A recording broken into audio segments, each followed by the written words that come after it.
And we are live. Welcome, welcome. Happy afternoon, market close. How you guys doing?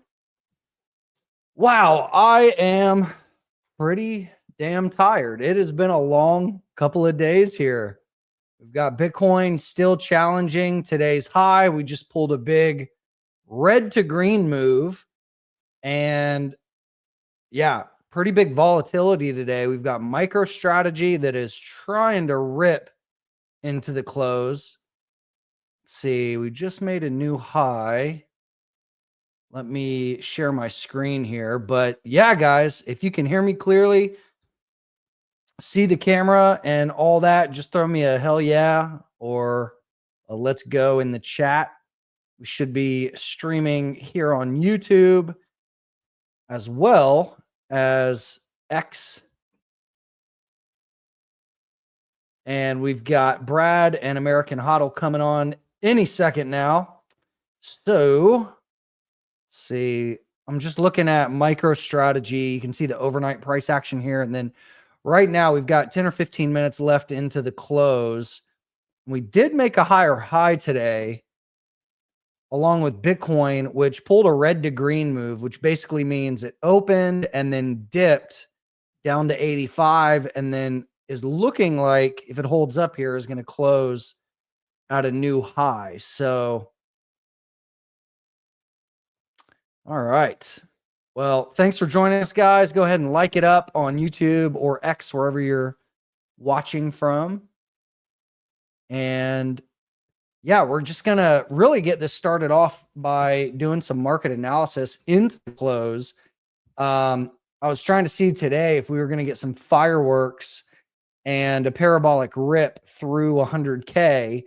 And, you know, Stock Geek TV, aka Travis, did some analysis showing that there's actually a statistical edge to looking at Bitcoin's price after the US market close, because there's some alpha that can come in around that time as well. So we'll see if we get this like afternoon shot, or if the market needs to consolidate. That's, you know, as Tone was saying earlier this morning, this is most likely is after a big push, you get some consolidation and then another push. And so that red to green move was pretty damn compelling, though. If you look here at the hourly, this was the pullback today. And then even looking at the Bitcoin CME futures intraday, you can see that clear resistance at 90K. So yeah, bulls immediately bought the dip kind of right off of regular market open today. And then, you know, it's up, let's see, from that pivot low, about 5%. So nothing crazy, but, you know, just kind of regular market action. There we go. We've got Brad on the mic. What's up, buddy? Hey, Chris, how are you? Dude, you are looking handsome. Look at that mustache. Why, thank you, sir. Been growing this thing all ever since our first episode.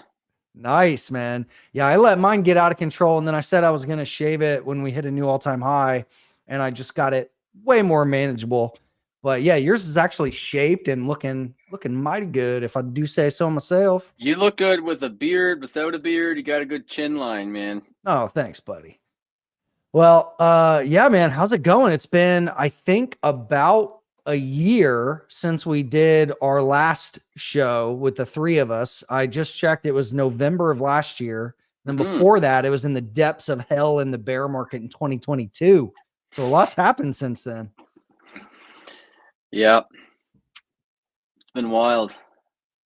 It's been a massive just shift in overall sentiment. And yeah, I mean, has there been anything that's surprised you so far this, like, oh yeah, since the bottom, or, you know, are things just kind of going as expected for you? No, I mean, I did not expect the SEC to get their ass handed to them so handily. Right. Yeah. Like this, you know, I didn't think the regulators were going to be neutered this bad. So that surprised me. That was a very welcome surprise. Yeah.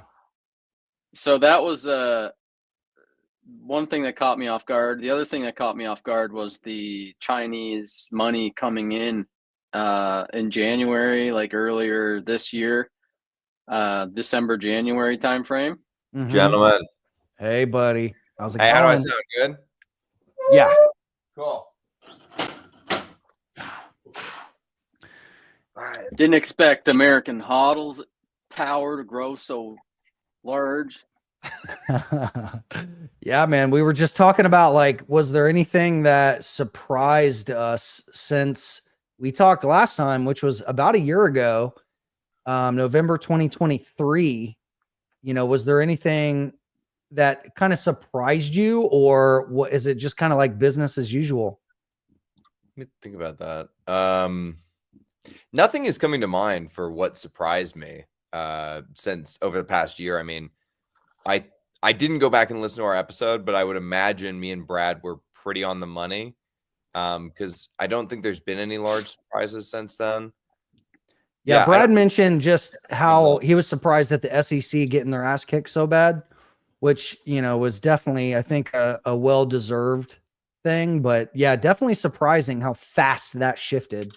Yeah, I would say that I wouldn't call it a surprise because certainly many of us in the Bitcoin community were pulling for Trump and we were expecting Trump to win.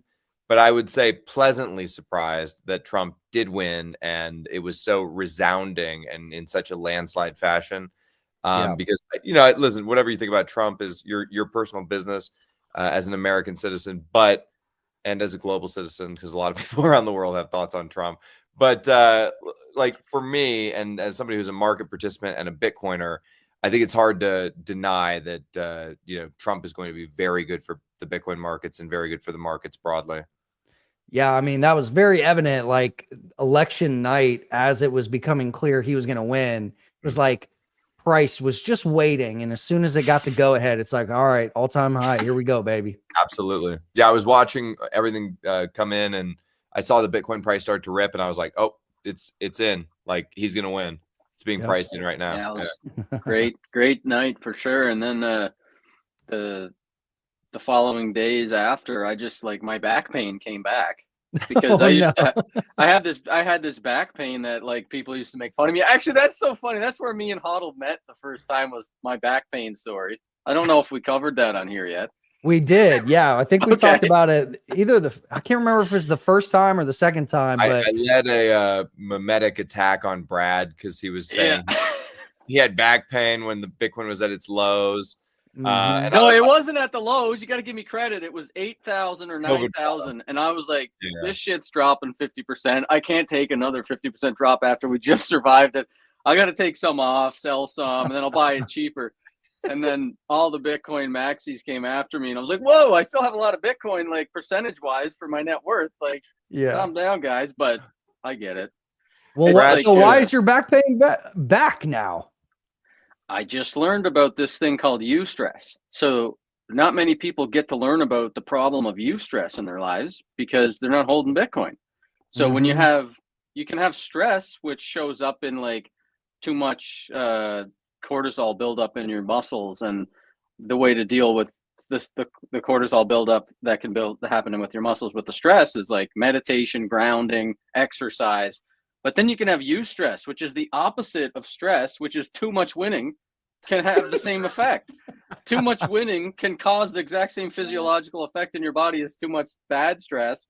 And so I realized, like, my back pain's back, not because, oh, I'm scared if something's going to happen. It's like, Trump won, free markets are back, free speech is back, Bitcoin's at an all-time high. I'm like, I can't take this winning. It's too much winning. Dude, you know, it's so funny that you bring this up, you know, because there is a physiological response here. I was just talking about this with somebody before I got on the stream, but yesterday was the biggest day in Bitcoin's history in nominal terms. It was a $9,000 day. So whatever amount of Bitcoin you have, times it by 9,000. That's how much money you made yesterday. So people were doing very well. For a lot of Bitcoiners, it was the most amount of money they had ever made in a single day ever in their life, right? And so it kind of felt like, if you've ever done Molly, which I certainly haven't, Chris, but if you have ever done it, it's awesome. And the next day you feel horrible because it totally depletes, like, your serotonin and your dopamine stores, et cetera.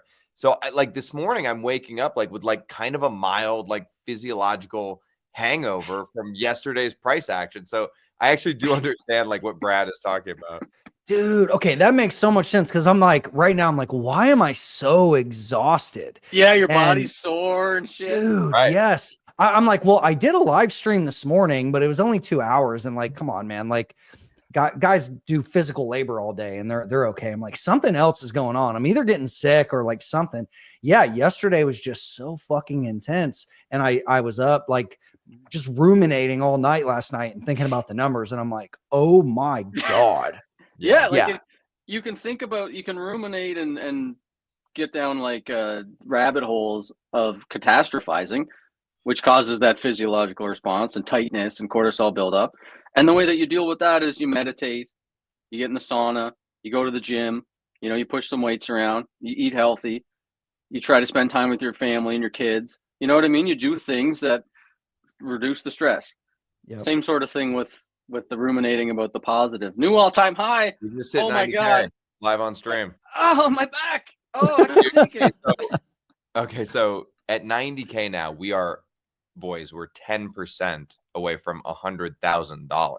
Let's go. I mean, that is crazy. Brad was here at like a penny per Bitcoin. $10. 10 Pretty bucks. much same thing. Whatever. Basically a penny. Yeah. You could sell magic beans for Bitcoin back then. Yeah. I was here at $200 a Bitcoin. Chris, when were you first around? So I started getting serious about Bitcoin in the first bubble of 2013 when it went from like, what was it, 50 to 166 and then crashed. So after that crash is when I started buying. But it wasn't until like, if you guys remember when the Silk Road coins got sold and Tim Draper bought them in 2014, I think he bought them at like $600. 600, right? And it was 3x the market rate, remember? Yeah. So after that, I was like, okay, if he's putting this much in, which I think at the time it was like tens of millions of dollars. And I was like, oh, that's a lot of money. About $30 million buy, I think. Yeah. What a Chad. So after that, I was like, all right, man, he's not an idiot. Okay, let's really, really think about this. And so in 2015, when it dipped into 188 and then 2015, it was flat. That was the year that I was like, all right, this is accumulation season right here. Absolutely. But yeah, man, $10 would have been nice. I didn't get anything damn near close to that, but I mean, it's just it's crazy. What were you in HODL? Because we got a $9,000 can, or you were saying something about the 10% away. Yeah, I was just saying we're 10% away from $100,000, right? Which is crazy because I think we all remember when Bitcoin, moved 10%, and that was it was $20, right? Now a 10% move is $10,000. But it's very reasonable that we all think we're going to break through 100K here in the short term. One question I think we could talk about from a trading perspective, because I know Chris has a bit of a trading audience, is what do we think about the breakthrough of 100K? It seems like a pretty significant psychological resistance level. So are we going to see a fight for 100K? Will we cut right through it? 50K, there wasn't much of a fight for it. 10K had a bigger fight psychologically. And by the way, I was thinking about this. It's so dumb that we're, as human beings, 5s and 10s are a big deal to us because of literally the digits on our hands and feet. Like, we're so stupid. We have such right? Like, it is so stupid that in the market that 5s and 10s are a big deal. So yeah, I don't know. Let me get both of your takes on that. It can't go over this many. It's too much. Yeah. So I thought that there was today about a 30% chance that we were going to go to 100K today. The reason for that was because of, sometimes when Bitcoin goes parabolic, it does it in like 3-day spurts. So I was like, okay, there's I'd say maybe a 30 or 40% chance that today would have been that third day where it would have exceeded yesterday's percent gains, which it was up 10.3% yesterday. And I was like, oh, wow, if we get that third day parabolic rip, boom, there we are at 100. And my thought was, if we did that and we got to 100 today, that we would have had like a lot of sell orders at 100. But if we grind up, the longer it takes to get there, the bigger the odds I think are that when we do touch it, it kind of shoots through it. What do you guys think? I think I kind of agree with your assessment. I think I see it happening more or less the same way. What do you think, Brad? Well, I just kind of revert back to the wisdom of Jesse Livermore and Reminiscences of a stock operator, right? He Great talks book. about the Great book. price momentum and how once a barrier is reached, the momentum takes it way beyond the ceiling, the psychological ceiling. So Mhm. 88 was obviously a magnet. 100,000 is a magnet, and I don't know. It seems likely that it's going to go crazy, and that's also now. It's kind of at the point where I don't even really want to speculate at the moment. It's one of those periods of Bitcoin, right? Like I don't even want to start calculating and what if it goes here and like how much is that, and you Yeah. know, even when it's at these prices, I don't like calculating because I just don't want to be internalizing all this stuff. But you know, such as what you got to do if you're trading. So I guess a lot of folks are trading, so they got to know about this stuff.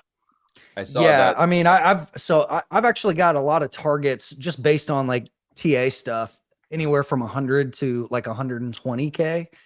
So my answer is always like, okay, if I'm gonna take profit, it depends on how we get there, right? It's like I let price action be my guide. If we shoot up too fast and it's parabolic, I'm gonna take some profit and then buy on the crash.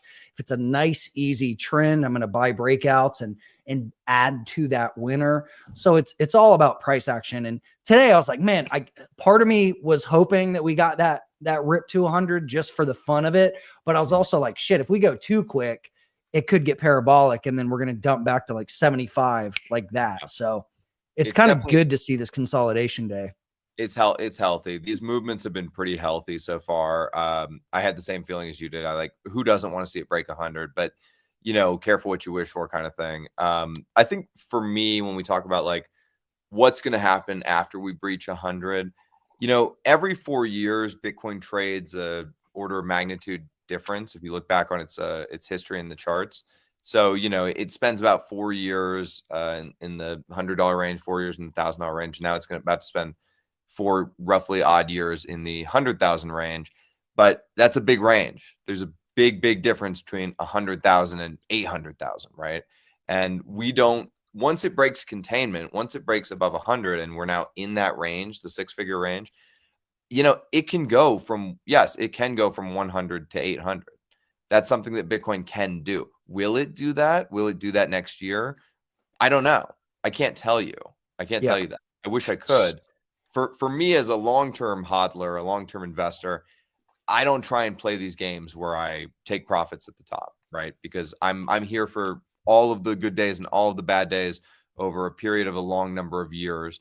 And that's the game that I'm playing. And I think it's a very profitable game, but people have different reasons for trading, et cetera. So when you're trying to look and find, you know, what might be the levels, I think Chris's approach of, you know, being very cognizant of your surroundings and what's happening in the world around you and what other market participants are thinking, and then, you know, seeing the momentum of the moves, I think is the right approach. Although it's hard, man. The Bitcoin bull run could top out at 250K. It could top out at 1 million.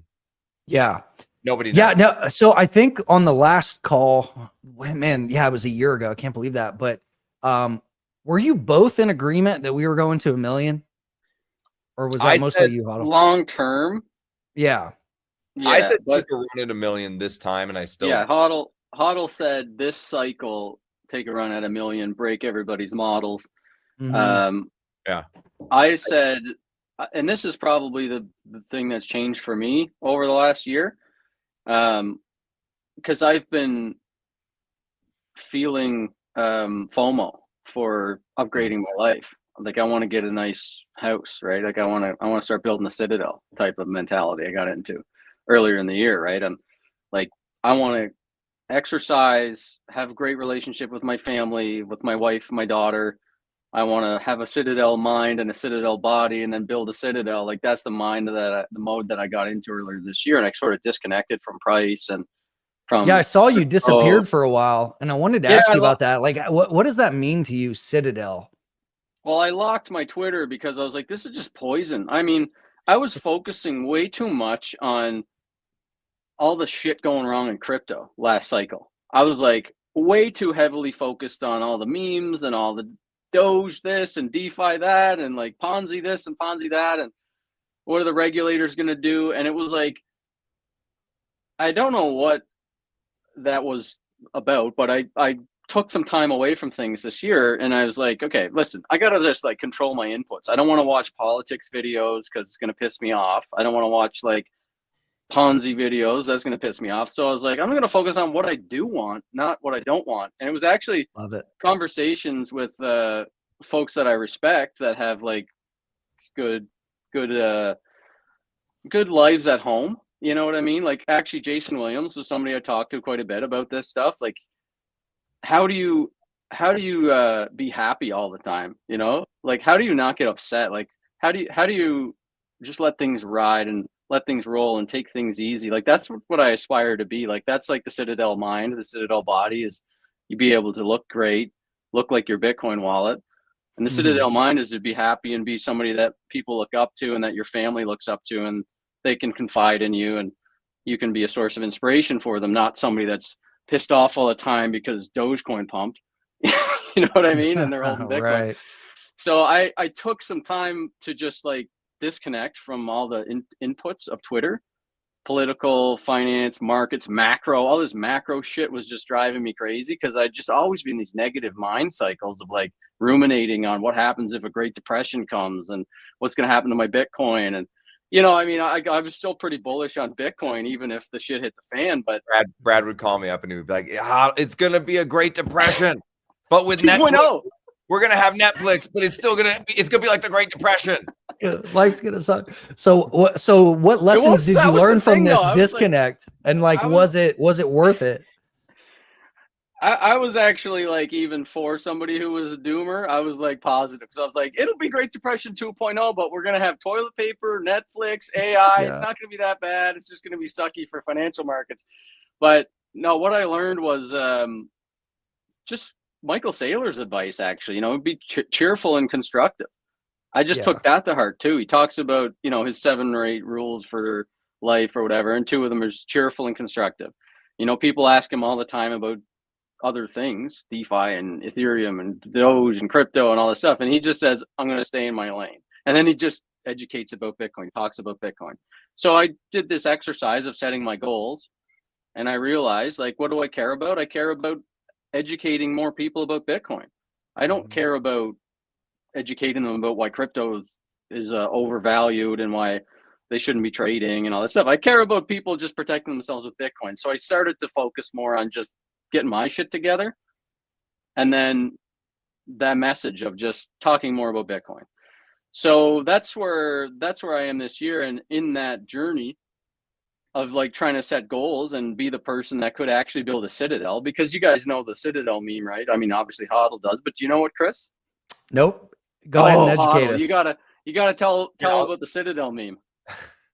So, you know, basically Bitcoiners have this idea of like Citadel theory, which is many different things, to be honest with you. Everybody has their own sort of imagery surrounding what is a Citadel. But the general thesis here is that a Citadel is like a sovereign sort of city-state, like sort of a merchant state, you know, the way we used to have in like maybe, you know, 1500s Venice or something like Florence. And that, you know, you basically have your like Sparta. It's like we're taking it all the way back to like ancient city-states, and that, you know, one sufficiently motivated Bitcoiner with a little bit of Bitcoin money can go to a place, set up shop, start collecting like-minded individuals. You know, and it's all these things. It's like your Bitcoin stuff, your farm co-op, your community organizations, you know, all that, right? So it's like what Brad is talking about is just the idea that, you know, the Bitcoin wealth. I mean, here's the simplest explanation. The Bitcoin wealth that we all have is not going to be used as it's popularly advertised for Lamborghinis, you know, and Rolexes and these things that are really sort of, you know, meaningless, right? It's going to be used for rebuilding American community, society, you know, revivifying institutions, putting the Bitcoin to work to help everyone. And there, by the way, there's a selfish reason to do this and a non-selfish reason to do this. And I think the selfish reason to do this is because if Bitcoin does what we think it's going to do, then Bitcoin's going to be worth some ungodly sum of money. Like a single individual Bitcoin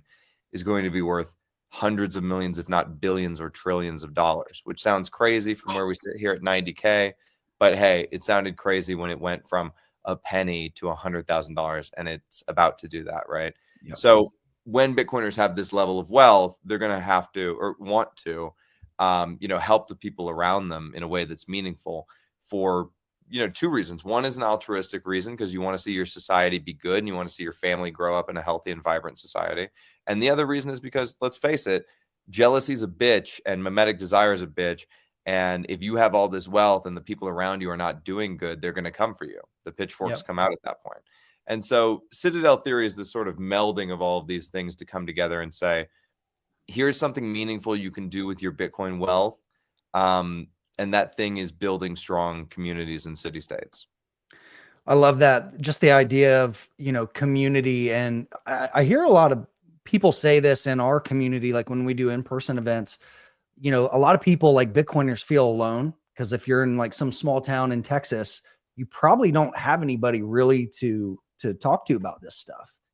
And like you said about the jealousy angle, tell me what you guys think of this. So I tweeted this morning, said, you know, the first decade we went from "you are an idiot" to "you got lucky." And I think this decade is going to shift from "you got lucky" to "it's not fair." And we're going to see like some politicians start to gaslight us into thinking that we did something wrong.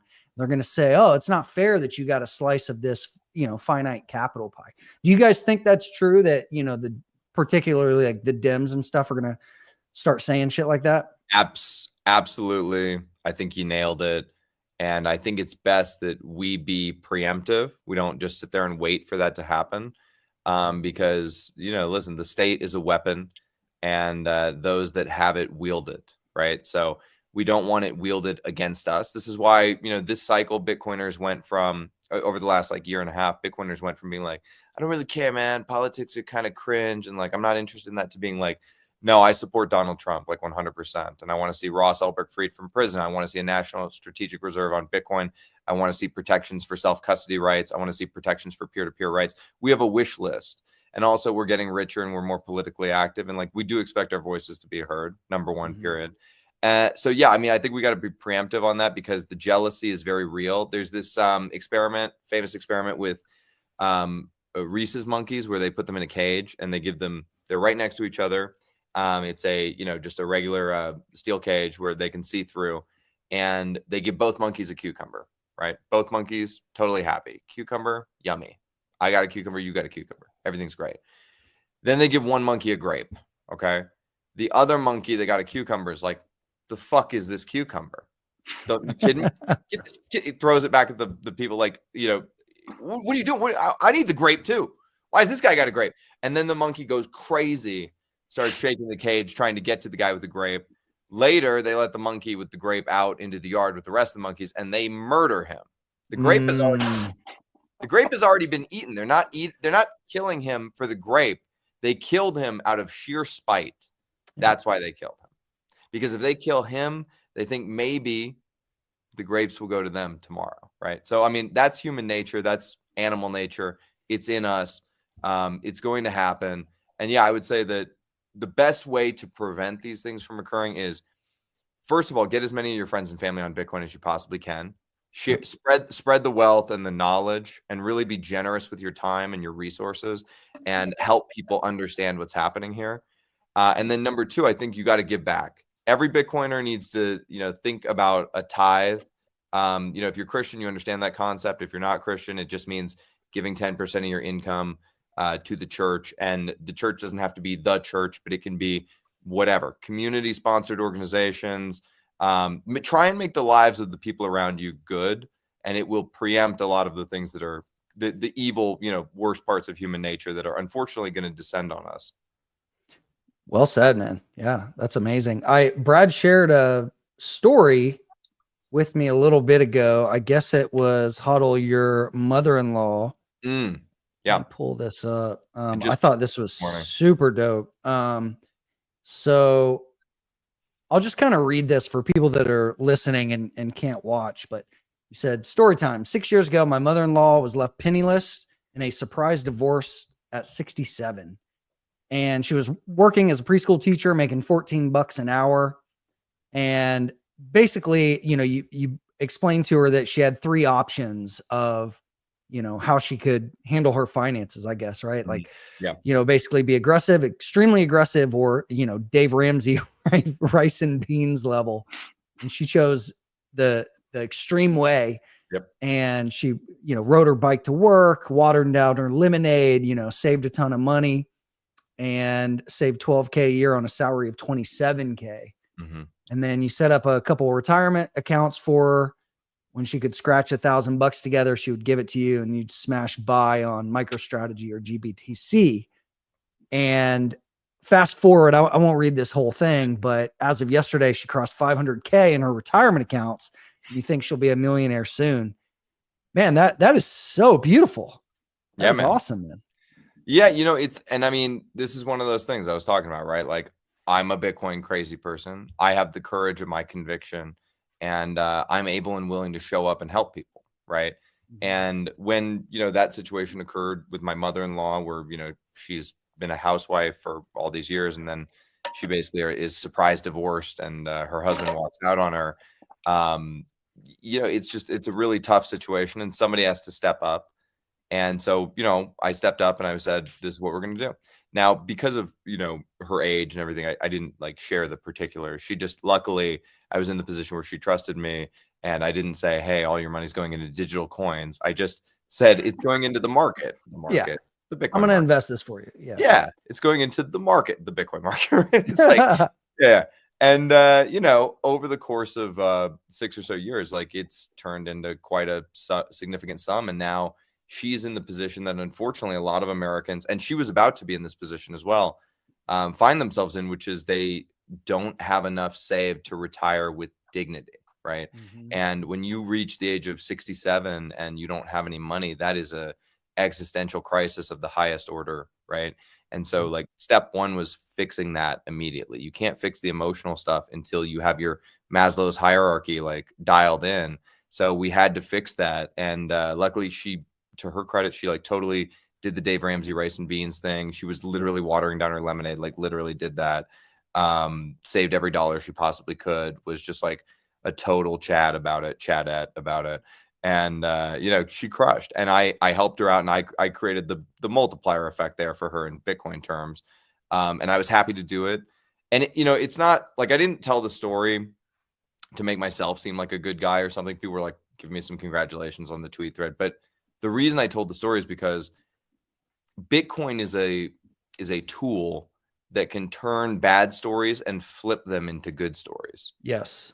In a world without Bitcoin, I don't know how I would have solved that problem for her, right? Mm-hmm. But it was a lever large enough. Like, I was able to take this large lever and actually use it to affect her life, right? And so I think that's something that we as Bitcoiners can do for others in our lives, and it's important to do so. Now, not everybody's going to let you do it.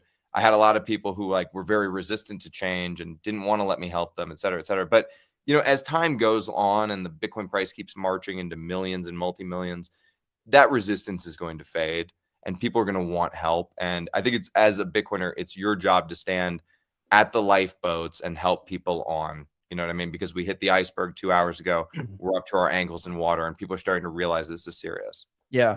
Here, man. I mean, kudos to that. And as Richard said in the comments, he goes, we have to show leadership.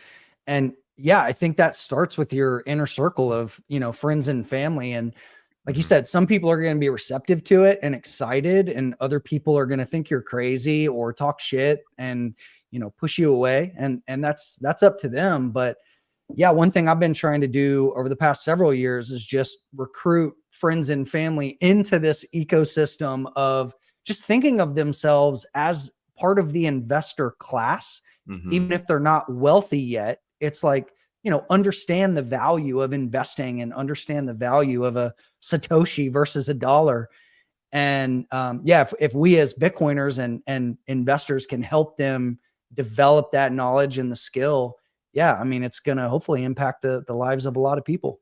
It's such a great, the way you just framed it, I think is great, because it's like, if you hang out at the gym all day long, you're going to pick up a weight eventually, you know, and if you pick up enough weights, you're going to be in shape eventually, right? It's the same thing with like getting people used to the language of finance. There's this thing in The Big Short where Ryan Gosling's character is saying, tranche, CDO, does it make you feel dumb or small or unimportant? Well, it's supposed to, right? And it's because finance bros want you to think that only they can do what they do. So it's a trick. It's an obfuscatory trick.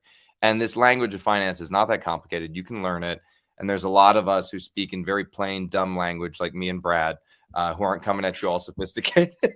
Who are easy. We're easy. And Chris too. We're all easy entryways into this thing. Yeah, I do what I can in the community, man. I mean, we've had thousands of people from all over the world that knew nothing about markets, and now they're, you know, swinging trades and doing well. So I resonate with that message, just because I came from Cape Breton and the east coast of Canada. It's like super low income, high poverty, you know, rate part of Canada. And actually we grew up with the idea of just like the unemployment rate when I grew up in the 90s, it was like 20 to 30%. And it was really bad. It was like an economic depression. And nobody really in my life had a financial background or any kind of financial literacy. And we really were brought up with the idea of just don't even think about getting rich. You know, it wasn't even like, it was the total opposite of think and grow rich. It was don't even think about being rich. Like, don't even let that into your mind. Like, you're never going to have any money. Money's just something we don't have. So it was a journey for me to escape that thinking. And, you know, it's been tough for me to get family members to kind of come around to the idea that you could be rich. And it's thankfully, though, quite a few of them have in my circle because of prodding. And I've been so confident in Bitcoin. But, you know, my sister is a good example of that. I think I mentioned this story to you first or a while ago, HODL. Like, my sister was in the situation where she had like 4 kids, and then her husband cheated on her, and she was just devastated. She had no job. She was one of those people that was like, never even think about being rich. It wasn't even in her mind. She didn't even have her driver's license. She lived in like a $20,000 house. You know, it was like 15% interest rate with a B lender. And it was one of those situations where she was devastated. She didn't know what to do. So 2016, she moved across the country to come live with us. And I didn't have any money at that time because, as we remember, Bitcoin in 2017 was not very expensive, right? So I was going through some shit financially too. What was it, $500 a coin or something in 2016?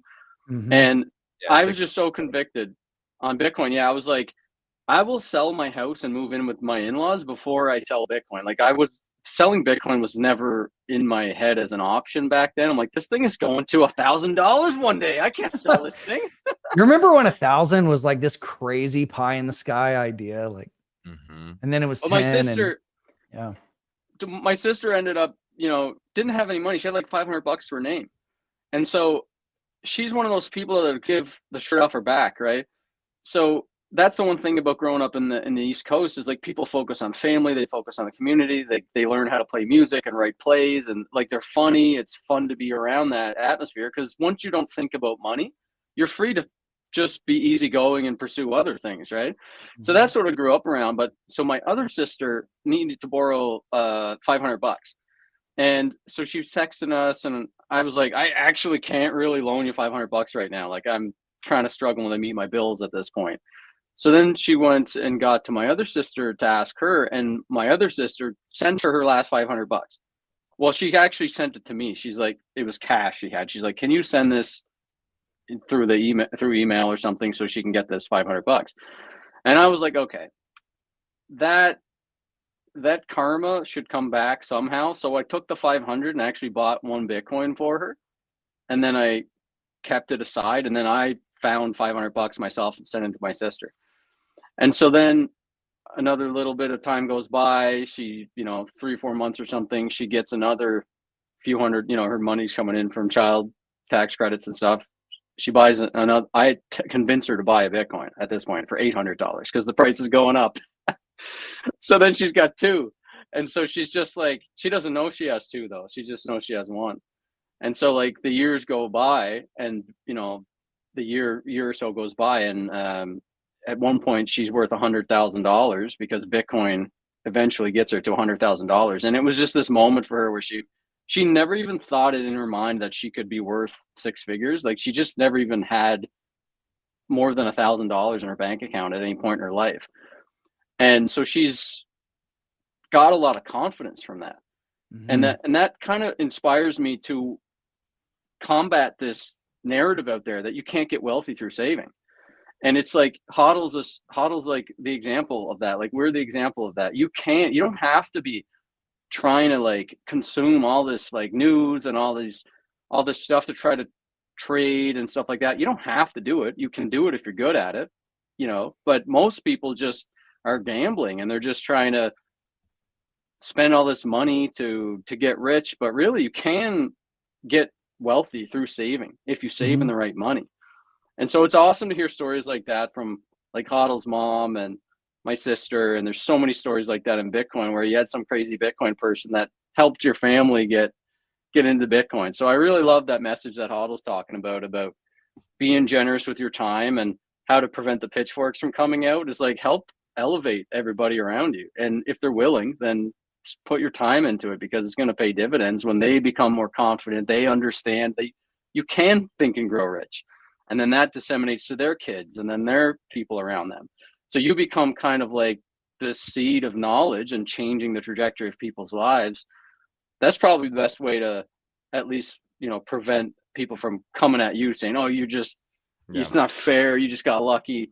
Just help people. Yeah. Be generous with your time and be a good example for people around you. Beautiful. Yeah, absolutely. And, it's also cool to see people from, places like Venezuela and Argentina and people that were in really, really shitty situations, quote unquote, save Bitcoin. And, through that, they were able to have more freedom. Like this stuff is impacting lives in a very, very real way. 100%.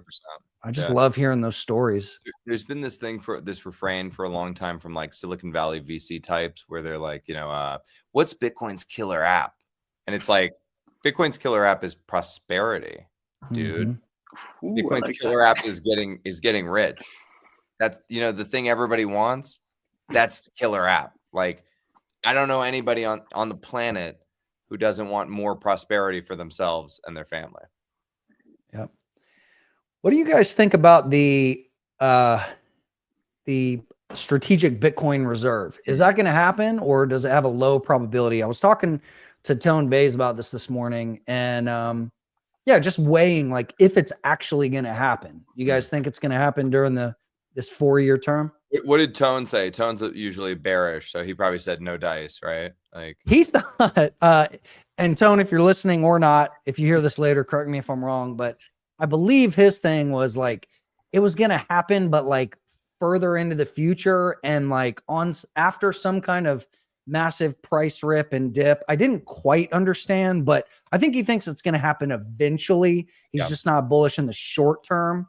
So I think that there is a strong possibility for it happening within the next 2 years. So I'm going to take the opposite side of Tone there. I think that we have a strong possibility that it can happen. I don't know that it will happen, but I mean, Lummis is the sponsor of the bill. It's her bill. There seems to be, a lot of political goodwill between the Trump administration and the Bitcoin administration. The Trump administration, there is no Bitcoin administration. Between random Bitcoiners. We are the Bitcoin administration. Yeah, between random Bitcoin dudes on Twitter. But anyway, it's like, Trump has run the table on the election, so they're going to have all three branches of government, and they'll be able to do things. Will we be high on the priority list? Probably not. But did we buy ourselves enough political goodwill with helping Trump get elected to maybe get something like a national strategic reserve through? I think the answer is yes. And I also think that we're going to see, I don't know who it is. There's all these rumors flying about it, but someone in the Middle East, either UAE, Qatar, or Saudi Arabia, someone has been buying a significant amount of Bitcoin, and Yes. they have 100,000 plus Bitcoin, and they're set to announce it on December 6th. Okay. Where did you So hear December 6th? I just know that. So Oh, okay. yeah, I just know that. All And right. we are going to find out who's been stacking. It'll be one of the Middle Eastern countries, and I think knowing that, probably I think UAE is my guess if I had to guess, and I think knowing that UAE has 100,000 plus Bitcoin is going to cause some serious nation state level FOMO. And if you've ever thought about the game theory around nation state level adoption, you've come to the conclusion, like I have, that it's a prisoner's dilemma. And when you run a prisoner's dilemma simulation, the winning move is to go first, right? And so the faster you do this thing, the more impactful it's going to be for your country and your nation. America could technically be slower because America is the biggest, gorilla in the room. It's the 800-pound gorilla. Nobody else has the money printer that America does. Nobody else has the military might. Nobody else has the resources. So like America doesn't have to be first, but I would like them to be first because it's a better, cost basis for us as American taxpayers. Yeah, I tried to write, just kind of synthesize this idea in my own words, calling it like the ultimate bull case, like kind of using the analogy of a flash flood, where if the flood is fiat currency and at the bottom of a valley is a bunch of Bitcoin and all of this fiat is rushing for the Bitcoin. I don't know if that's the best analogy, but it's the best shit I could come up with. It's like the way that the flash flood would occur is like, either the US or, like you said, maybe an Asian or European larger economy says, hey, we're stacking a ton of Bitcoin. And then the FOMO effect is what drives the surge of capital, which ultimately leads to the global shift, right? Yeah. And like some people say it can't happen because of government interest or whatever. I think I think I agree with you guys. Like it's only a matter of time, and it's slowly and then all at once. Like I think the second that a large economy says we're going, the FOMO happens instantly. Yeah. Before that, it's kind of crickets, right?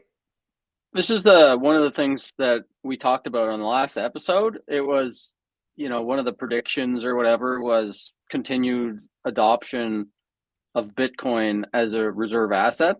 And whether it's 2030 or beyond or this cycle, it's going to happen no matter what. I mean, it's just Bitcoin, like HODL said, it's pure mimetic desire. And when a country desires to be the number one at something like the United States or China, that's just we've never seen that before. So it is continuing on what a lot of Bitcoiners who focus on the long term and sort of the deep thinking around like, okay, how does this play out? If Bitcoin is what we think it is, if it does fulfill this role as the perfect store of value, then how does it play out? And obviously it becomes a reserve asset. And yeah, whether it's Trump's going to do it or not, it's like it's inevitable. We're already seeing it. The Kingdom of Bhutan mining Bitcoin, holding Bitcoin.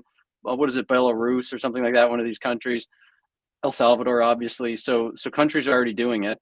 China and the US already have a lot of Bitcoin. It's just a matter of like thinking properly about it and then building the digital Fort Knox or whatever you want to call it.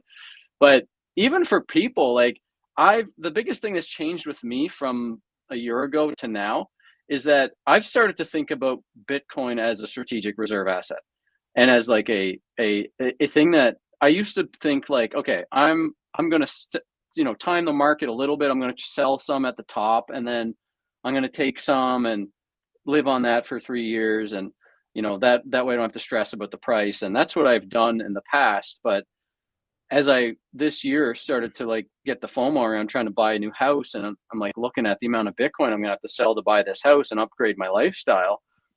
I just kept bouncing back off this idea. I called HODL a couple times, called Jeff Booth, I called Jason Williams, all these folks, just trying to get advice on like, should I sell Bitcoin to get this house? And I just can't rationalize it. I can't actually get myself to the point where it makes any sense at all to sell Bitcoin anymore. So the biggest thing that's changed for me from last year to this year is like, I don't think I'm going to sell Bitcoin anymore. And this upcoming cycle, whether it's 150 or 300 or 400 or 500 or whatever, if it runs at 1 million, I can borrow against my Bitcoin at a 10%, a 5% LTV, why would I need to sell any? You know what I mean? If Bitcoin runs to 1 million, I can just take a 5% LTV loan at like 10% interest rate, and then the Bitcoin backing that loan craters. I still have all the stuff I bought with the dollars I borrowed. So, you know what I mean? Like, there's a certain point where you look at all this institutional FOMO and all this strategic reserve talk about all these countries buying Bitcoin. You're like, I got to hang on to every single Satoshi I have and actually get more. Like, what the hell am I talking about selling Bitcoin anymore? It doesn't make sense until this thing's like $10 million a coin. Yeah. It doesn't make sense to sell any. Yeah, totally So true. what is it that you're doing to, I guess, try to sustain your lifestyle? Like, do you have other income sources, or like, are you working? Or because I know, like, for myself, I always like to do whatever I can to maximize cash flow so I can like put as much into the investment machine as possible. Or are you like selling a little bit of Bitcoin to live? Or if you don't mind sharing any of that stuff. I've been at the Pink Pony Club the last few days, earning some money. Have you seen me wearing my heels? Yeah, man. You got your little OnlyFans going or what?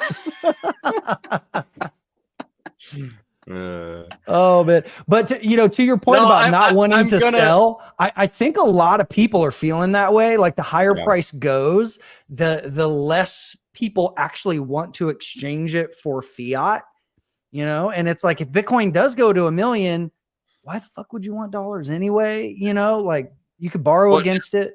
And also, one of the things that's happening is the greater financialization of Bitcoin is leading to more options for Bitcoin hodlers to be able to access cheap fiat, right? So, I mean, if you look at like the options that are on like IBIT ETF, they're not here yet, but they're coming, and there will be all sorts of manner of option strategies you can employ if you want to be able to generate some cash flow that way. You could do the covered calls thing, or there's other stuff you could do.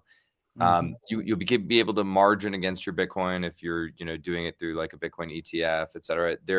Right now there's not a like kind treatment between the ETFs and Bitcoin. So basically, like, the ETFs are all cash settled. But what I have heard is behind the scenes, and this was going to be true no matter what, but it's extra true now, is that Gary Gensler is out at SEC. Everybody knows that. Yep. And once he's out, BlackRock is going to seek in-kind treatment for Bitcoin, meaning you'll be able to put Bitcoin into and take Bitcoin out of Bitcoin ETFs. So you'll be able to like no tax consequences, right? Tax-free, no tax consequences. So you can put your spot raw Bitcoin in, then get a margin loan on it, use it to purchase a home, whatever, then go and get a reverse mortgage on the home, and or just a regular mortgage on the home, and then go take your, go pay off your margin loan, and then take your Bitcoin back out, right? So it's like, there's all these new products and tools available to us that we can use. So it's going to be really interesting. I'm not sure what the strategy really looks like, but it's some version of a buy, borrow, die strategy where you live on debt, essentially, which is what every other rich person does also. You don't want to sell your assets, man. Like, your assets are generating the income for you. So, like, why the hell would you want to sell it? Like, the funniest thing in the world is it's tough though, because people always do this thing where they go, you go, hey man, yeah, I'm doing really good on Bitcoin. Oh yeah, you're doing great. That's great. You should sell some. And you're like, okay, you just told me to sell the thing that was making me rich. Okay, that's retarded. Sorry, I'm not going to do that. Right? So yeah, you want to hang on to your Bitcoin as best you can. It's a tough balance, because I've been in previous cycles. That's what I've done.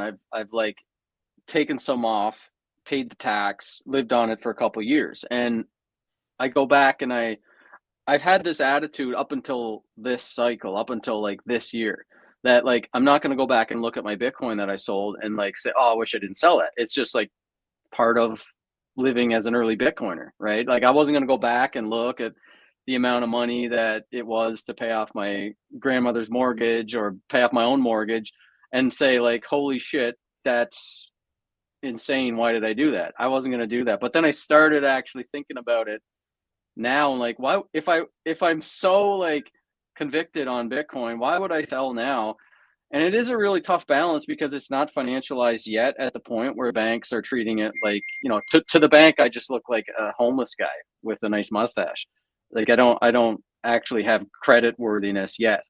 So when it gets to that point, like HODL's talking about, where you can take, 10, 20% of your Bitcoin, put it in like a system like Kind, and then borrow against it and generate a 5%, 10% yield off a covered call options ETF or something like that, then you have some fiat that you can live off of. It solves that problem. But for now, we don't have that yet. So it's more like, I'm thinking like, how do I generate some income so that I can take a loan against my Bitcoin to fund my lifestyle and then pay for that with the income that I'm generating? So like I sort of rationalized it to that strategy that I'm going to start a media company. I'm going to start trying to earn some income through consulting and coaching and things like that. And then, I'll be able to at least earn enough to pay the interest off the loans that I'm using Bitcoin as collateral in a non-custodial way. Because that was the big thing last cycle, right? HODL famously had that bet with Zach Prince of BlockFi that Beautiful. the company's going to go down. He won that bet. I mean, a lot of us were saying all this Celsius and all this stuff. It was rehypothecation. It was too risky. They were going to blow up. They did. So people like me and HODL, we didn't like put money at risk. We didn't put our Bitcoin at risk because Bitcoin maximalists are like, not your keys, not your coins, right? I'm not going to give my keys to somebody else to go put it into Anchor and Celsius and blow it up. But this cycle, we've got options that are not just the fiat world, like BlackRock's getting involved in actually like custodying Bitcoin and unlocking some wealth for people that are going that route. But we're going to have multi-sig, like HODL and I are investors in this company Anchor Watch, which uses Miniscript, which is something that a lot of crypto people don't even know about. Not even a lot of Bitcoiners know about it. But it just is kind of like getting us to the point where Bitcoin finance is going to be a real thing, where you can use native Bitcoin script to not have counterparty risk and not have, like in crypto blockchain stuff, it's like rug pull risk and rehypothecation risk and all that stuff. So there's going to be this year options. There's some right now where you can put your Bitcoin in either a multi-sig or a DLC or soon to be in a mini script. And then, you won't have to give custody up to anybody. There's also all kinds of stuff, like somebody just mentioned Bitcoin OS. There's things like that. I don't look at any of that shit because to me that's bridging, and I don't want to bridge off of Bitcoin. I just want to use Bitcoin technology. I assume Bitcoin OS is like that Cardano thing or Thorchain or something like that. Anything that's not Bitcoin script, to me, it's like I'm not going to bother with that. There's risk there. Interesting. Yeah, I do think that we're headed into the next phase where hopefully there will be options where you can actually live off your Bitcoin like a wealthy person lives off like a stock portfolio. Yeah. I think you're going to see that in 2025. So I think you're going to see that this year. There's a lot of stuff coming, and there's a lot of sophisticated players that are showing up to Bitcoin now. And they also sort of demand these tools be available to them. Bernstein just put out they're a $1 trillion asset manager.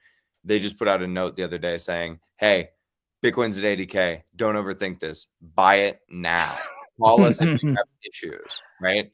That's pretty crazy coming from a $1 trillion asset manager. They put that note out to all clients. There was another one, a large financial advisor. I forget the name of them. They were doing an opt-out 1% Bitcoin allocation strategy, right?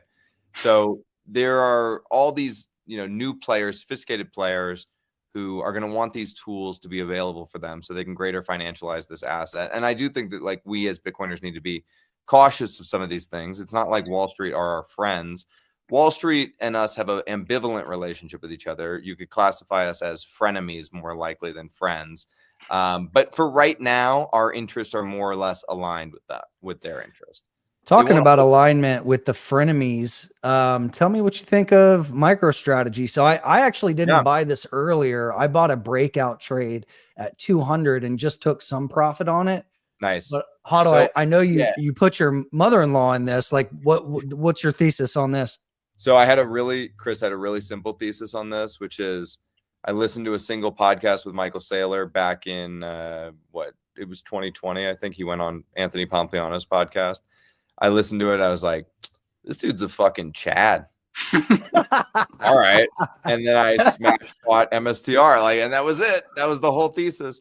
But I think as time has gone on, we've learned that Saylor actually has a pretty sophisticated, strategy for acquiring more Bitcoin. And the retail side, I think people get this wrong about MSTR. The retail side is, so I've been holding MSTR since the very beginning, since it first came out. So to me, like whatever the premium goes to, it doesn't matter to me because I'm in so early, that like there was no premium when I bought it. So I'm doing well regardless. And I doubt the market could ever let it fall to below premium levels, or sorry, to below 1x premium levels. And so I think when you look at the MicroStrategy story, though, a lot of people get it wrong and they think it's about retail, and it's not about retail. It's actually about the convertible debt market. And so the volatility of Bitcoin is incredibly interesting to the convertible debt buyers. And the convertible debt buyers are the ones who are financing these Bitcoin purchases because they want to trade the vol. And there's nothing else in their ecosystem that has this level of vol. And so Saylor has taken Bitcoin and put it into their ecosystem, and now they're experiencing that, and they can make a ton of money off of it. And so the trade that's going on back there between the convertible debt buyers and Saylor, that's the real meat and potatoes part of the MSTR story. The retail stuff is like barnacles on a whale. Like we're all just catching a ride on this whale as it goes off. But these are big money markets that are, having sophisticated players for reasons that don't actually make sense to us, like retail plebs. Like we're not arming the vol on the convertible debt market, so like it doesn't make sense to us. But I think, in general, I'm very bullish MSTR. I don't, people are taking options. They're doing some long calls on MSTR, stuff like that. Personally, I don't like to do that kind of stuff. But if you are so inclined, I don't think it's a half bad idea. Although I wouldn't. It's very tough to recommend stuff that's not just pure Bitcoin, because like me and Brad have been here a long time. We've been here over, I've been 10 years. Brad has been here close to 15 years. And we've just seen a lot of shit go down a lot. Yeah. And it's the only thing that's never failed anybody is just holding Bitcoin in cold storage. That just won't fail you. And you're going to succeed. You're going to win with that. If you're doing anything else, you're inching out a little bit on the risk curve. So, just go at your own risk. Like, I hope you do well. I got a question for you guys around this topic, because I've started to sort of feel there's a strategic advantage to telling people to buy MSTR instead of the Bitcoin ETF. Because when you buy MSTR, you're going to tune into Michael Saylor. Like you're going to listen to what he says. You're going to start finding him on podcasts. If you own MSTR, you're going to pay attention to Saylor. And Saylor is one of the best Bitcoin evangelists that have ever come into the space. So, if you're buying BlackRock's Bitcoin ETF or even Fidelity's Bitcoin ETF, you get more of like a 1-to-1 price exposure to the Bitcoin price. But now it feels like the Saylor's brilliant and he's an amazing speaker. So you kind of get two benefits. If people are like, oh, I got $5,000 in my Roth or my 401k, what should I do with it? And usually you would say, oh, buy the Bitcoin ETF because you'll get price exposure to Bitcoin. Yeah, I'm kind of like thinking like, does it make more sense to tell them to buy MSTR and then just follow Michael Saylor? I think MicroStrategy is more interesting because there's potential alpha there with the Bitcoin yield, right? And also, I mean, there's the little software business behind it, which if that works, I mean, that's a little extra juice, I guess. But you get exposure to Saylor and you get exposure to his just strategic approach, where an ETF is, it's just an ETF. I think Brad hit on something, which is, retirement money. Like if you got retirement money, I think MSTR is a great vehicle for that. Like I would use it. I have MSTR in my retirement accounts, but I would never, if I had cash and I was looking to buy Bitcoin or MSTR, I don't think I'd buy MSTR. I think I'd buy Bitcoin, because there are all these special magical properties of holding your own Bitcoin that something like an MSTR doesn't have. That said, in dollar terms, I think MSTR is going to be extremely performant. So have both. Like fuck it, I have both. That makes sense. That's why, like, I think the whole argument, like, should you hodl or trade? Like for me, it's both. It's whatever your risk tolerance is, but make sure you've got your hodl stack set aside and you don't fuck with it. You don't do anything like, leverage trade on, Binance or something and then lose your core. Chris, the only reason I don't personally trade, I used to trade in college. I day traded. The reason I don't personally trade is because the all-in mentality that makes me a very good long-term investor makes me one of the worst traders on earth, because I go all in every trade. I fall in love with every trade, you know. Hey man, that self-awareness is invaluable, brother. Yes, like true. to know that about yourself is key. And I don't do it because I'm too good at it.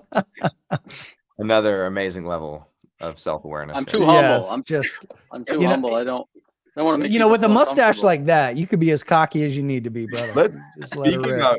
Speaking about trading, we started to get into this a little bit. We didn't fully get there. Is the idea of $1 million Bitcoin next year, which Yes. I'd like to talk about a little bit. So just to revisit the thesis I outlined. I'm gonna hit the bathroom. I'm gonna keep listening though. Okay, go ahead. Cool. Turn off your mic. I don't want to hear you pissed. I'm gonna unmute him while he's in there.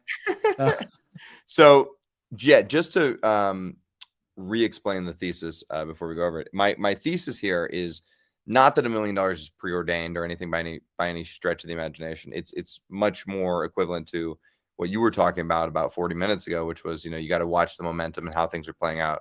And so I think diminished returns is the base case for this cycle. And diminished returns would look something like 200, 250K, like anywhere between 180 and 250K. That's in the realm of diminished returns, right? Mm-hmm. I think we're going to need to see that range broken through rather decisively in order to get to those higher highs. So that's the critical range, in my opinion. If we can break through it with vigor, then we can maybe, you know, take a serious run at about 800, 900K. Do we hit $1 million? You know, I hope so, because I have a bet with Peter McCormick for 1 Bitcoin where we have to hit $1 million before 2028. So if we hit $1 million, I win $1 million off of Peter McCormick, which would be fucking fantastic. If not, I'm going to owe this fucking British fuck like 200K or something, which I don't want to pay. So I'm hoping for it, but I think the most likely scenario, if we take a run at $1 million, is that, you know, we sort of crap out around 800-900K, you know, because if it's taking a run at $1 million, everybody's going to be like, oh shit, it's going to do it. It's going to do it. And then probably that's when we come back down to reality. But yeah, the base case is diminished returns. If we take that out with vigor, with gusto, then $1 million here would come. That's my thesis. Gotcha. Okay. So let's look at this. So not that, you know, stock to flow is some magical thing, but this is like kind of like a self-fulfilling prophecy or a crowded trade, right? It was a crowded trade last cycle, which is why we didn't get to 100K. Look at the underperformance there because of the crowded trade. Yeah. Mm-hmm. So what I'm thinking though is like, all right, everybody knows about the finite supply of Bitcoin, right? Like that's public knowledge. The unknown is the demand side of the equation, which is why I've been thinking about, you know, the flash flood idea of capital that comes with, you know, a strategic reserve or, you know, somewhere in the Middle East saying that they're going to buy, right? There has to be something to drive it. It's programmable money and all that, but to me, it's not as easy as like number go up just because of the halving cycle. Like things on the demand side have to drive that. And what is it? And like, you know, as we know from the early cycles, it was primarily driven by, you know, cypherpunks and, you know, us degenerate traders back in the old days. Now it's different, right? We've got funds, we've got governments, right?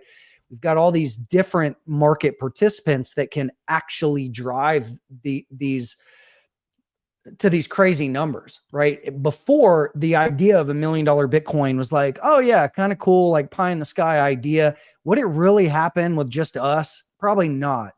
But like the fact that we have government players and like, to me, this was a Bitcoin election. I don't know what you guys think of this, but I know on the Senate level in the House, like, you know, the super PAC basically won like, what was it? Over 50 elections for pro Bitcoin candidates. So the government is here in a big way. And to me, that's the narrative that I think can drive us to $1 million. So so we've got, you know, I guess I agree with you. And I would say, I would add on to what you're saying and say, it's not just the American government. I mean, the American government's, again, the 800-pound gorilla in the room, but it's global governments. UAE is set to announce, like that's probably going to happen next month. They're having a Bitcoin conference in Dubai. I would imagine they announced it at the Bitcoin conference. Just spitballing here. I don't know anything, but that's what I think is going to happen. And then, you know, you have the G7s, like you have, you know, France and Germany. Like, do we see, like, El Salvador was great. And I'm so happy for the people of El Salvador. But what happens in El Salvador doesn't affect the broader world, right? What happens in Germany, France, America, Canada, Australia, Japan, these things do affect the broader outside world. China, Russia, you know, I mean, the race is on. Once one player is saying we're getting our hands on as much Bitcoin as we can, every smart, sophisticated government in the world knows there's going to be a monetary reset at some point. These aren't stupid people, right?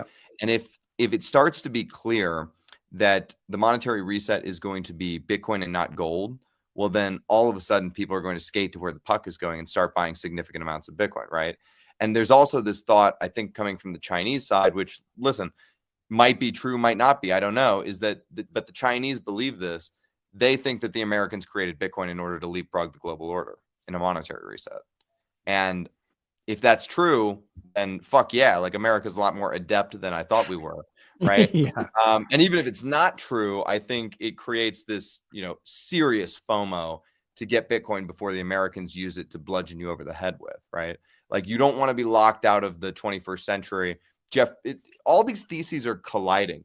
You know, there's not like one lens on Bitcoin that's the appropriate lens. It's like all these different lenses. Like the thing Jeff Booth talked about deflation, deflationary currency for an inflationary technology stack. Like, that's completely true. And AI and Bitcoin are going to go together like fucking peanut butter and jelly, right? And the Chinese are starting to see that. The Russians, I think, are starting to see that. The Americans are starting to see that. And it's like, who moves first, right? Like the smart people in the background are starting to see that. The dumb politicians at the head of the table are not quite there yet, but they will be, like sooner rather than later. So slowly, then know, all at once. And if that's happening, by the way, if nation state adoption is happening, then $1 million per Bitcoin is cheap. It's cheap. Like, you could buy $1 million Bitcoin and it would still be a good buy because we would still have a minimum 10 or 20x left to go. Think about that shit. That's crazy. The other thing too is, like, I'm just looking at the Federal Reserve's database, or whatever the hell you want to call it, the Fred, you know, where you can go look at the stats, and you can see that U.S. households have 123 trillion of financial assets. That's just people in the United States. That's what they have in their bank accounts and stuff. And, you know, 48 trillion of that is real estate. 50 trillion of that is, I think it's 50 trillion is stocks. I'll send you the link on Twitter so you can bring it up if you want. I think I've got it up right here. Total financial assets. You could look at it even more. I'll send it to you right now. Cool. And this is like just the story alone of U.S. households continuing to realize, like, getting FOMO themselves and realizing they don't have any Bitcoin. They don't have enough Bitcoin. I mean, you look at since 2020, the amount of wealth that increased through the excess store value premium that has leaked into the stock markets and real estate. American households are up like 50 trillion or something insane since 2020. So you just think about, like, people just realizing, just people, not even nation states and all this shit, just people realizing we need more Bitcoin and starting to reallocate inside of the BlackRock ETF or MicroStrategy or whatever, then that alone could take us to 1 million Bitcoin, I think. Yeah. Just people realizing that, like, they can protect their wealth with Bitcoin. By the way, in terms of nation state games and people, I think there's already 10 million Bitcoin in America. That's what I believe. I think America has half of the Bitcoin right now, meaning we could lose that because Bitcoin is very quick to flow across borders. But right now, I think that's how much Bitcoin America holds in aggregate. And I think that if that's true, which I think it probably is true, how good is it that we're having this 180 in policy in the US? Like, the past 4 years, I've just been like, shit, man, we are dropping the ball. And like, just seeing all the, you know, innovators and capital and just everybody like leaving the US. And, I don't know about you guys. I mean, I've come pretty close to doing the whole get another passport and renounce citizenship and not pay taxes, but I just don't think I can get there, man. I'm still bullish on the US. And I know that's not a popular opinion, but I am. No, I'm with you. I think all in Bitcoin and all in on the US is the best way to be. Brad, you Canadian bitch. Hey, Come join us down here, man. Maple syrup mustache wax. Dude, listen, I actually personally got a little bit emotional about the election because I just thought it was so beautiful that, every place else in the world, it seems like you do the wrong thing and the wrong thing and the wrong thing, and you follow it up by doing the wrong thing. In America, we do the wrong thing and the wrong thing and the wrong thing, and we actually do follow it up by doing the right thing. It takes us a long damn time. It's messy as hell. It's fucking chaotic. But somehow or other, the American system fucking works. It works, and we actually produce results. That shit made me emotional to know that that's real and that I'm a player in it, right? And I think that's the other thing too, is like I had this big realization that the American system doesn't work if we don't participate in it and we don't believe that it works. Democracy demands that you be a player, that you get in there and mix it up with others, right? That your voice is heard. Somebody says they're going to take away your free speech. You use your fucking free speech as loudly as you possibly can until that person goes away, until that person stops saying that. If somebody says they're going to take your guns, again, you use your speech as loudly as you possibly can. I mean, this is the American experiment, and it's fucking beautiful.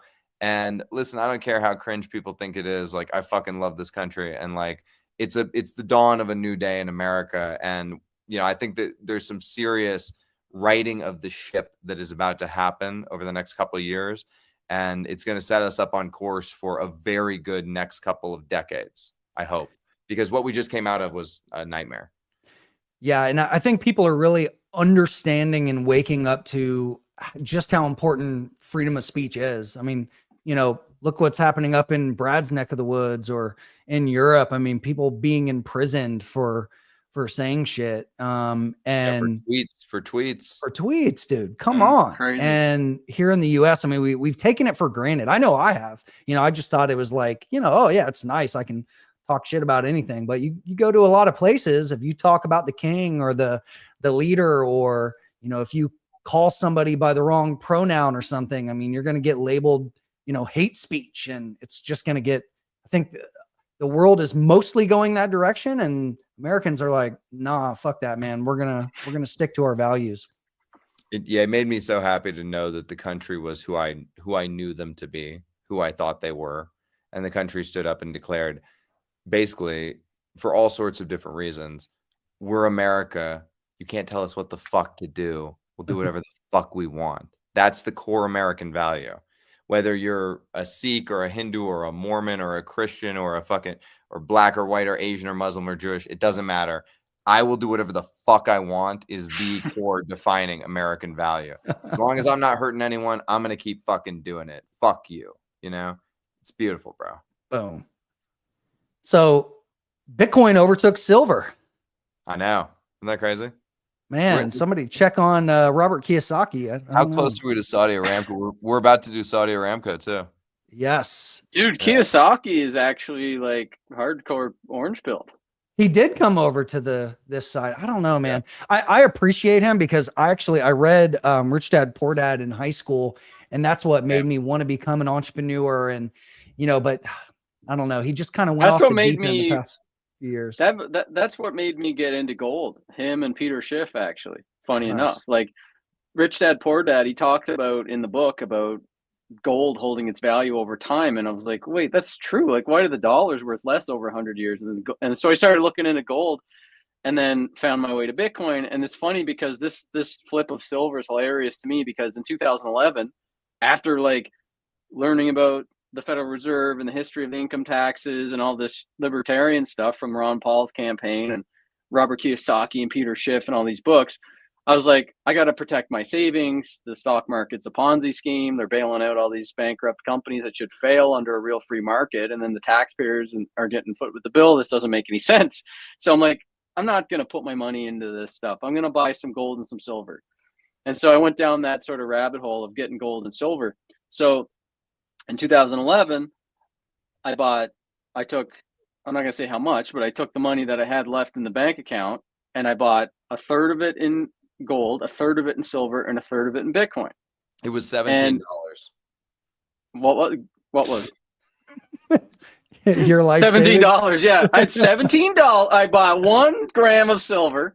You were like, I'm not going to say how much. It was $17.60. $17 of silver. But I've been I kept the silver around because I was just like, what the hell did I buy this for? Like, it's not like I shouldn't have bought this shit, but it was $40 an ounce when I bought it in 2011. It's down. Yeah, silver is like the worst for a value, silver man. Is down, but it's Bitcoin just flipped it. So I was like, man, I still have that silver, sitting there as paperweights or whatever.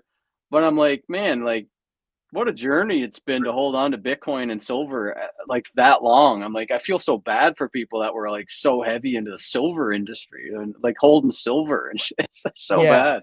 Yeah, I mean, look, I like metals. I bought some gold. I was actually stacking physical gold from like 2014 to 2019. And like, yeah, it would be worth a hell of a lot more if I just bought Bitcoin. But, I don't know. I like to diversify a little bit. You just like the shininess. You like the shininess. It's okay. We like the I way do. It's pretty. Like gold is nice. It's good to have a little gold, sure. Yeah. But silver? Why? Why silver?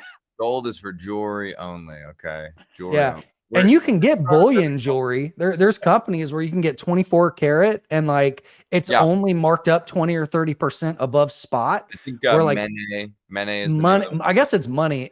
MENE. MENE. Yeah. .com. They're actually public on the Toronto Stock Exchange. At least they used to be. Yeah, I think, by the way, if you are going to buy your wife jewelry or something like that, like 24 karat jewelry like this, that actually, you're getting the full value of what you're paying for, is like probably better than like some shit from Tiffany's that's like 14% or 14% gold. You know what I mean? Yeah, they have transparent pricing, so they show you like what the gold value in real time. Yeah, I know. I've seen this website before. So if you're gonna spend money on jewelry, definitely go that route, I think. Totally. I haven't even thought about silver really until Bitcoin flipped it, and then I was like, oh shit, silver's still worth that much? Like that kind of surprised me when it flipped silver, and we're like, oh shit, silver. Could you go back to the asset list that you had up with silver and the tech stocks on it? I wanted to see it one more time. Yeah, we recently got rid of we topped Meta, which is a big one. On the asset class. Yeah. Where did that go? It's all good if you can't find it again. No big deal. I've got way too many damn. I thought it was interesting because Saudi Aramco and Amazon, I think, were the next targets for us. Mm-hmm. And then, we have Apple and a few others to go through, but then it's just gold. It's just gold sitting up there at the top. And I think Bitcoin's, here it is.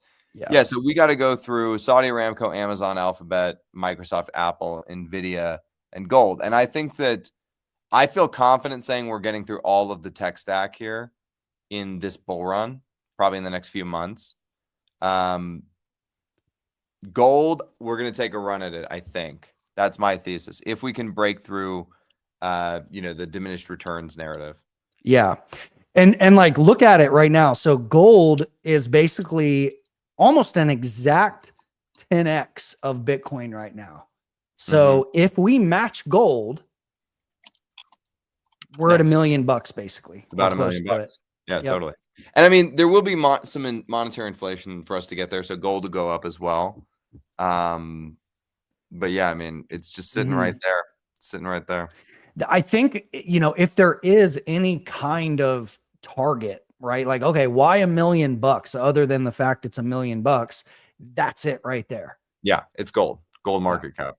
I mean, we just took out silver, and demonetizing gold is like the first step on Bitcoin's journey to dominating the world. You do gold first, then you do real estate later, then you do the bond market.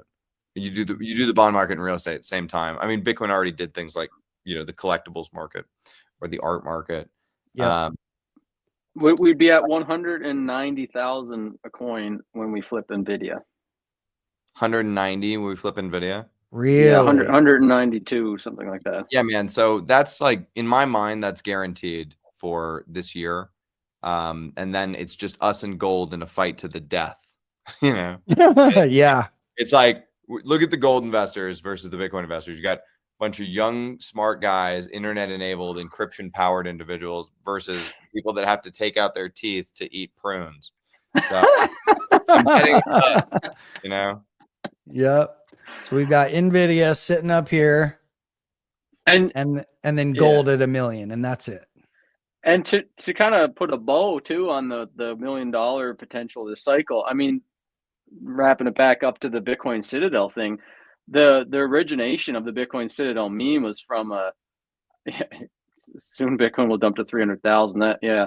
But the origination of the Bitcoin Citadel meme is from a Reddit post from back in the day where Buddy came onto Reddit and said, "I'm a time traveler from the year 2025. I'm here to warn you all. You know, society has crumbled and Bitcoin has gotten to $1 million and Bitcoiners have built protected fortresses called citadels in their cities." And so he was like this meme of this guy coming back from the future. And I think he posted the rainbow chart. You remember the rainbow chart, which was like the predecessor to the stock to flow ratio. Yeah. And it was like, it predicted the cycles. And so we kind of followed the rainbow chart. So anyways, if the Bitcoin time traveler was real, then we'd be at $1 million next year, HODL. Let's do it. I believe it. Oh man, we've been going for about an hour and a half. We can start to wrap it up unless you guys have any other big topics you want to cover. Yeah, no, I just want to say, like, just to wrap up, that Brad Mills' beard is majestic, and there are several families of swallows living within it. You can't see them; they're hiding behind the beard, but they come out at nighttime to feed. I got to be honest. I'm having some beard FOMO, man. Mine is looking pathetic. He's got a good beard. No, he's got a speed. Both of our beards don't equal Brad's. No, man. I let mine somehow get out of hand during the bear market. I was just like, how long can I put up with this shit? But he actually kept it nice. Yeah, my wife's boyfriend grooms it for me. Oh man. Yeah, I agree with this comment. I think there was some question about if Bitcoin was halal or haram, and I'm pretty sure that some Islamic financial scholars had deemed it to be halal. So that does open it up for the Muslim world. You know, cool. Maybe that is the trigger. I do think we're going to see something like that, right? Like the ChatGPT moment for government adoption. Remember, like when ChatGPT came out and blew everybody's heads off, like.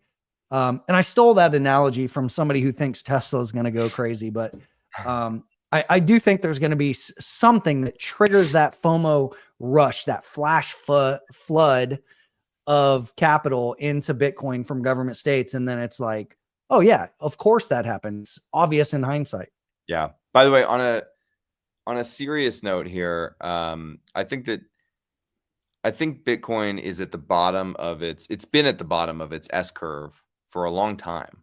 And I really, we've been talking for years about like, when is the early majority going to show up to Bitcoin? And we've all been beating our heads against the fence post, trying to get our friends and family to listen to us, et cetera. And we all just sound like, lunatic, fringe, crazy people at the Thanksgiving dinner table. And like that's gone on for years and years now at this point. But it really does feel to me that we're at that moment where we finally start to head up the S curve, right? Mm-hmm. And if we are heading up the S curve, then a parabolic like price move can only follow. And so if it's the moment, if it's now, if the nation states are jumping in, and if all the institutions are here, and if the American government is going to pave way for investors, then it's the moment. And we are about to jump up this S curve, and it's going to happen fast. S curves, don't go like very slow like this. No, it's just gap up, and then you're at the top and you plateau for a while. So honestly, don't fade that as a thesis. Like, don't think, if you find yourself at 180K thinking, I'm so smart, look at me, I'm about to trade the top, all these idiots, they're about to get fucked. You're probably the dumbest person in the world, Yeah. So to me, the way that I think about this, so check this out. I just got a text message from one of my buddies who's very, very wealthy. He said, is it time to sell some Bitcoin? Literally just texted me that. And HODL knows what he's talking about. yeah. So, I think you guys mentioned this earlier, like that you're seeing more people ask that question than anything, right?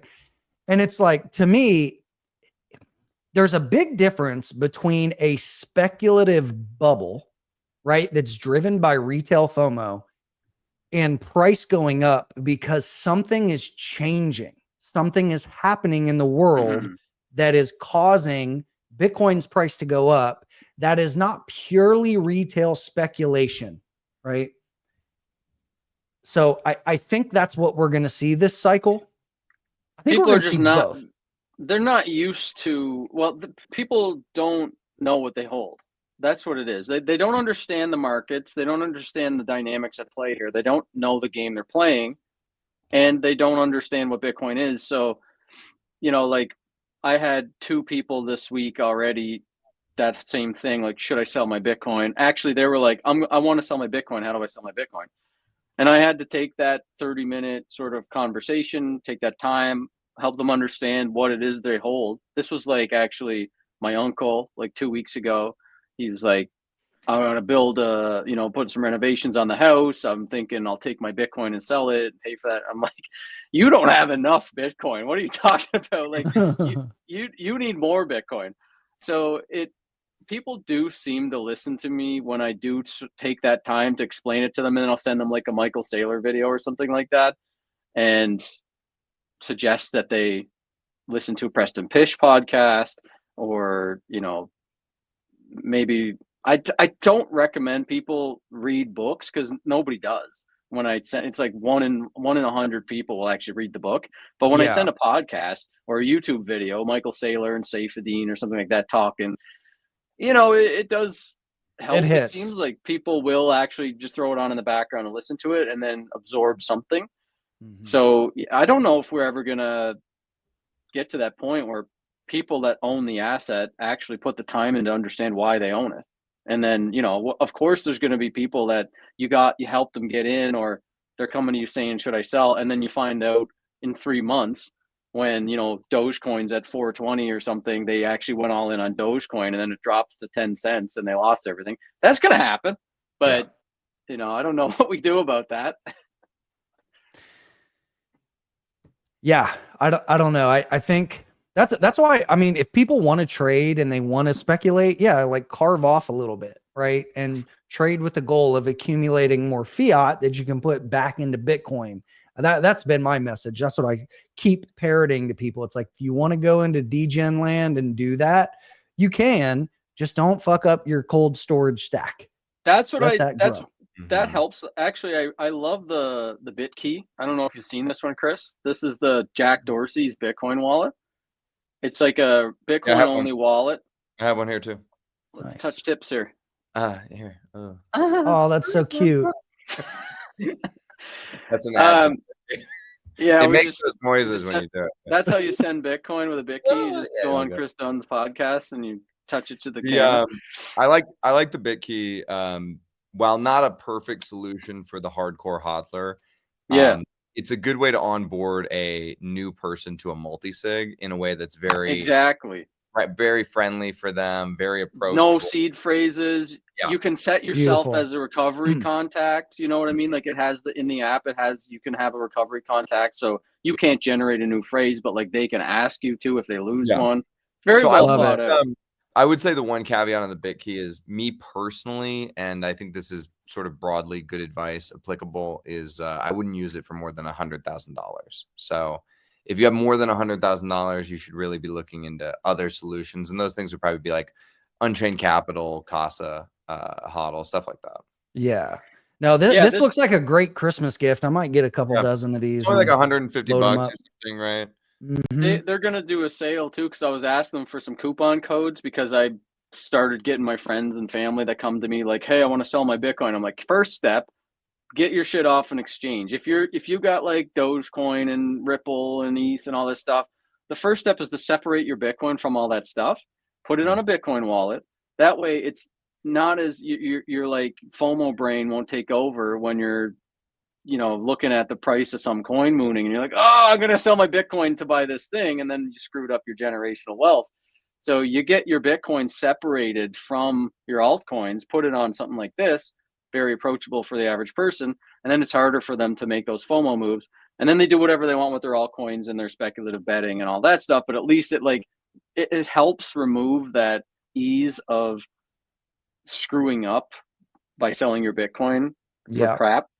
But like HODL said, it's not like the best, most private solution out there, but it's really good for the average person that has like less than $100,000 of Bitcoin, and they just need a place to have their Bitcoin that's not sitting next to their altcoins. I love it. And I think having a physical device makes it real for people, like whenever I've done demos for friends and family, like this is a USB hardware wallet. And it's like, oh shit, that's how it works. And you see it click. The gold guy is really, if you can show the gold guys a steel plate with the words etched on it, that clicks for them every time, because they're like, oh, this is the Bitcoin, and you're like, yeah, that's the Bitcoin. They're like, oh, god damn it, son, it's so easy. Why didn't you say so? I'm gonna go bury that shit right now. Pass me the beer. Oh man, well guys, this was fun. Thanks for coming. Before we wrap it up, let's do some price predictions, not for like end of cycle, but by December 31st. Where do you think we're going to be? This year. This year, yeah. Like just in a month or a month and a half, whatever. I said we're going to 100K by Thanksgiving. Otherwise, I have to eat a pumpkin pie, which I think pumpkin pies are fucking disgusting. Oh, okay. The nastiest. So that's like a little over 2 weeks away. Pumpkin pie people, you sicken me. Fuck you. But I think if I had to pick December 31st, I would say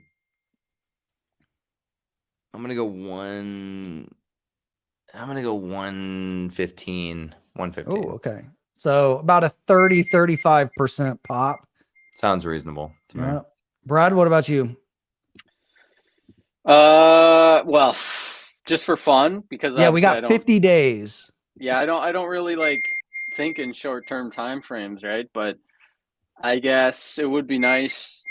No, I can't say what would be nice. Obviously, be nice. 250,000 would be nice. This isn't the Price is Right. Like, I win, HODL. I got a higher answer. I don't know. 100,000. Just we get that nice, smooth, easy ride up to 100,000 for Christmas. What else could go right? You know what I mean? That would feel so nice. We just wake up on Christmas morning. It's 100,000. Eat some pumpkin pie. That would be beautiful. I'm going to say this. I'm going to do a two-pronged thing. If we hit 100K by Thanksgiving, I think we're going to end the year at 120.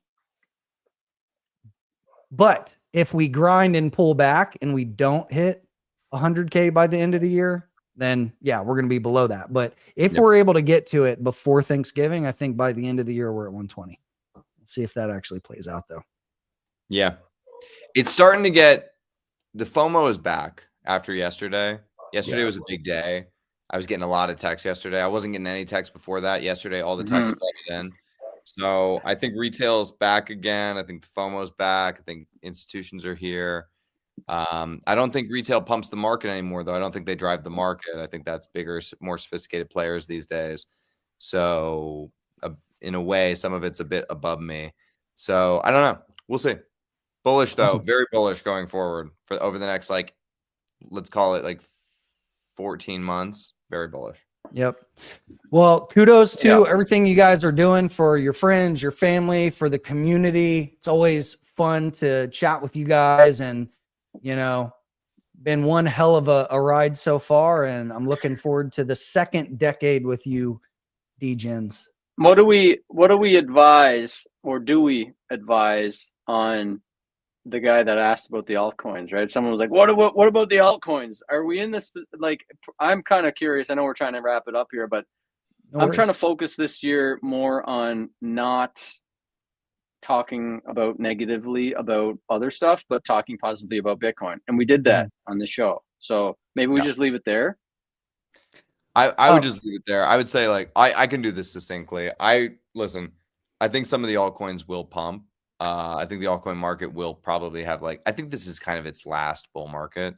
I don't think it's going to be a particularly good bull market. I think the last one was the best one ever in history. And I think the odds of you getting extremely lucky and picking the right altcoin are like near zero for the vast majority of people listening. So if you are going to do that, listen, I'm not going to be the BTC maxi guy who's yelling at you about what a retard you are, because I don't need to. You already know that about yourself. But I would say do it with just a very small percentage of your stack and seek to take your profits in Bitcoin. That's what I would say. Okay. And I'll say, as the trader evil guy, yeah, trade alts, but just realize it's a game of hot potatoes, and don't drink the Kool-Aid. Don't be the guy trolling me on X saying that fucking Hex is going to come back from the ashes. And, you know, I don't know. It's a game of hot potato. If you want to trade alts, do it with the goal of extracting capital out of those ecosystems so you can put it in something useful like Bitcoin. Yep. Boom. Absolutely. All right, guys. Sounds good. Gentlemen. All right, we'll do it again in a year. Sounds good. That's like our cadence here, so I think it's a good cadence. Yeah, it's easy. Low commitment. All right, guys. Hold Appreciate on, you. hold on to your beards and hold on to your butts. Things are gonna get silly. How much beard to hold on to here? Get working on this, man. All right, guys. Appreciate you. See ya. Bye, Chris. Later. Bye-bye.